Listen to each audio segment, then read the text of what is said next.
Frontline observers, on patrol with the EU mission in Armenia. Article by Michele Crestani, published on September 12, 2025, on EVN Report. In Yeghegnadzor, a small town of 7,000 residents, it's not unusual to overhear conversations in English, French, and other European languages during dinners at Café Igi. Off-road SUVs bearing the European Union flag have become a familiar sight, even along the town's secondary streets. These are visible signs of the EU mission in Armenia, EUMA, which has established its headquarters in Yeghegnadzor. The mission's main hub, a pink four-story building equipped with security, offices, and a conference room lined with member state flags, sits at an equal distance from the borders with Azerbaijan and Nakhichevan. From this central location, it coordinates activities across 5 forward operating bases in the Ijevan, Martuni, Jermuk, Goris, and Kapan. The EUMA's inception. The most challenging moments were at the beginning of the mission, says Marcus Ritter, head of mission of the EUMA. We had to build up the new mission here for around 180 people, so finding accommodation and office space was quite a challenge. Ritter, a seasoned German police commander, brings nearly 3 decades of international experience. He has overseen federal border police at Frankfurt International Airport and coordinated police work in conflict zones including Kosovo, Georgia, Afghanistan, South Sudan, and Iraq. With a PhD in administrative sciences and a master's in law, he has spent his career navigating complex security challenges in volatile environments. The EU first deployed a monitoring capacity, EUMCAP, to Armenia in October 2022, just weeks after Azerbaijan's September 13th to 14th incursion, the largest attack on Armenia's sovereign territory since independence. The decision, announced at the European Political Community Summit in Prague, followed a quadrilateral meeting between Prime Minister Pashinyan, President Aliyev, French President Emmanuel Macron, and European Council President Charles Michel. The mission was mandated for 2 months, with the stated goal of fostering confidence between the sides. At the time, Azerbaijan agreed to cooperate with the mission as far as it is concerned, but refused to allow any EU personnel on its territory. The 40 civilian monitors were drawn from the EU monitoring mission in Georgia, EUMM Georgia, that had been deployed in 2008 following the Russo-Georgian War. Once they began patrolling Armenia's border with Azerbaijan, the situation calmed down, according to Ritter. By the end of November, the idea of a permanent mission was proposed inside the Armenian government. After Brussels approved the plan, the EUMA began operations on February 20, 2023, when Ritter joined the mission. But Azerbaijan said, "Okay, that was never agreed in Prague. Only a temporary mission was spoken about, but never permanent. So we don't agree, and we will not cooperate," explains Ritter. From the outset, EUMA faced skepticism from regional powers. Despite having an EU delegation in Baku, Azerbaijan remains uncooperative. Ritter notes that the Russians, from the very beginning, were hostile, and they're still hostile. Moscow views the EUMA as a disguised NATO operation and a Western attempt to push Russia out of its traditional sphere of influence. Iran, initially suspicious, has since adopted a neutral stance, while Turkey and Georgia have offered no official response. EUMA activities. The EUMA mandate, renewed this February for 2 more years until 2027, operates along 3 main lines.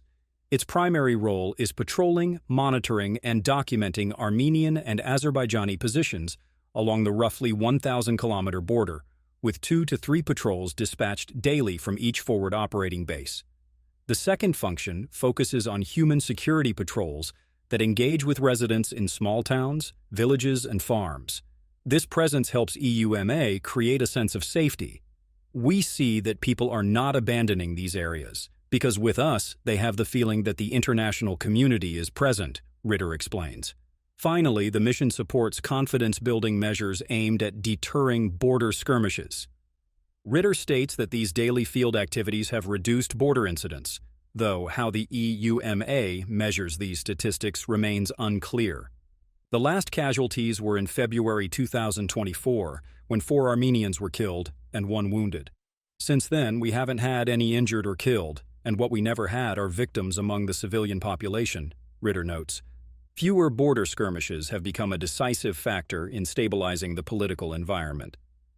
When I met with Pashinyan and Armen Grigoryan, Secretary of the Security Council of Armenia, in July.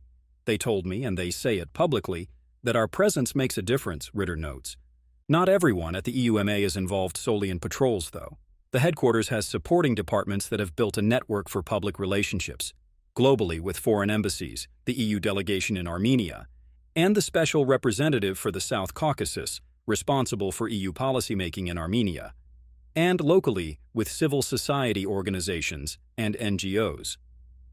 For example, civil society organizations and NGOs give us some insights. They might tell us, "You should go to this village, they have refugees there?" Ritter explains, adding that these partnerships are also valuable for introducing the EUMA in schools and NGO training programs. Much of this, he says, is grassroots work. The high politics belongs mostly to the EU delegation that launches projects in education, water reservoirs, and border stabilization before sending out the EUMA personnel. Then we go out to meet people and explain what's going on, Ritter adds. A patrol day. One of the hot spots closest to Yegignadzor is the village of Kachik. After a 45-minute drive, a crew of 7, including Ritter, who waves at locals from the car, arrives at this settlement of 1,000 residents. 2 EUMA off-road SUVs, accompanied by an ambulance ready for emergency intervention, stand on a plateau facing Nakhichevan. The situation on the Nakhichevan border has been stable for decades, Ritter explains. Yet it is not dormant. From the mountaintop overlooking Kachik, Ritter reveals that the Armenian army constructed new positions last September. Routine patrols like this one are planned a week in advance and may occur at nighttime. The most sensitive patrols, like those entering Armenian positions, receive escorts from Armenian border guards or military vehicles. At the beginning, we had more escorts because we didn't know the landscape. But now, after 6,000 patrols, we know everything. We increasingly operate on our own because it is better to show our impartiality, Ritter says. This approach guided EUMA's conduct during the Azerbaijani offensive in Nagorno-Karabakh in 2023 that led to the ethnic cleansing of the Armenian population. Ritter explains that EUMA maintained a strictly observational role, neutrally monitoring the Lashin corridor entrance via the Hakkari Bridge. During the exodus, monitors documented arrivals at Armenian checkpoints and reception procedures. We did not provide proactive support because it's not part of our mandate, Ritter emphasized. EUMA shared its findings with Brussels and the EU delegation in Armenia, helping coordinate humanitarian assistance on the ground. To maintain neutrality, both Baku and the Office of the EU Special Representative for the South Caucasus received notifications about escorted patrols. Despite Azerbaijan's lack of cooperation, EUMA has never faced direct threats. So even with these escorted patrols, there are no problems at all, Ritter says. Most patrols, however, are unescorted. That means the Armenian side does not know where we'll show up. We have freedom of movement along the whole border, he explains. An exception came on August 15th when Armenia's defense ministry reported that the Azerbaijani military had opened fire in the direction of EU observers and their vehicle while they were on patrol in the Varin Shorza area in Gegerkunik. In a social media post, the EU initially refuted the Armenian Defense Ministry's claim, suggesting that no EUMA patrol has been the target of shooting. Then a short video was posted online by a Telegram channel linked to the Ministry of Defense that showed an EUMA observer saying, "They're shooting us, to our cars probably." In response, the EUMA released a correction, confirming that EUMA patrol had been present at the shooting incident. Ritter clarified in a March 2024 podcast that the video was filmed by an Armenian escort privately for an EUMA observer for his family back home, but was then sent by the Armenian escort to the Armenia Defense Ministry. He said the EUMA simply witnessed an exchange of fire between Armenian and Azerbaijani forces and was not targeted in the incident. Strategic locations along the border are visited approximately once per month. However, in cases of shooting or new fortifications, patrols increase to weekly. But very often nothing happens, Ritter says. According to Ritter, the mission is nearly risk-free. I think the biggest risk is the landscape. Sometimes we go up to 3,500 meters.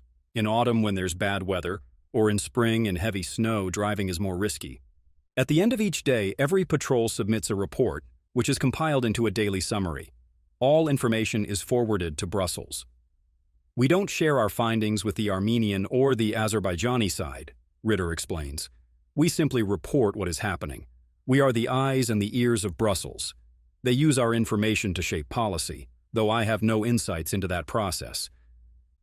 Beyond serving as Brussels' sentinel, Ritter finds the greatest satisfaction in seeing EUMA's impact on people. One early morning, I was ordering coffee at a cafe in Yerevan. I saw that the waiters were standing together and talking before one approached me and asked if he could ask me a question. When I said yes, he asked, "Are you the chief of the European observers?" I confirmed that I was. They brought me breakfast. It seems people know our mission and I like it. That was really a good moment.